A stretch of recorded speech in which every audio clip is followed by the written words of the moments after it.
السلام عليكم ورحمة الله وبركاته. ازيكم حبايبي، عاملين ايه؟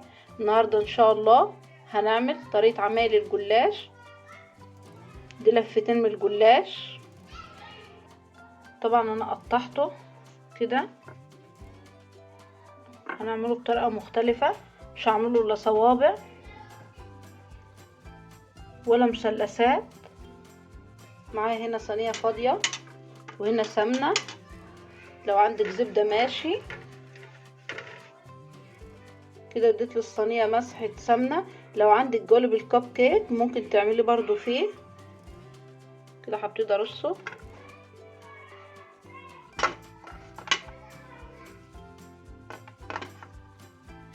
كده. بعد ما رصيته في الصينيه هبتدي اديله سمنه من فوق.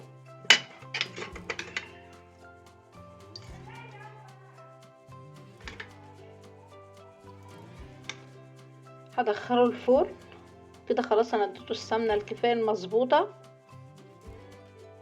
كده. بعد ما طلعت من الفرن خدت 10 دقايق. معايا الشربات جاهز.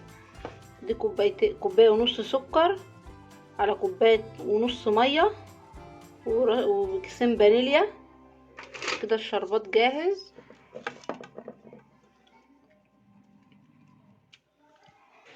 كده بعد ما شرب الشربات كويس، جربوا وقولوا لي ايه رايكم.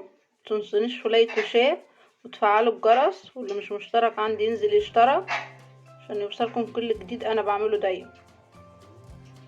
وجربوا الفكره بتاعتي دي، ويا رب الوصفه بتاعتي تكون عجبتكم.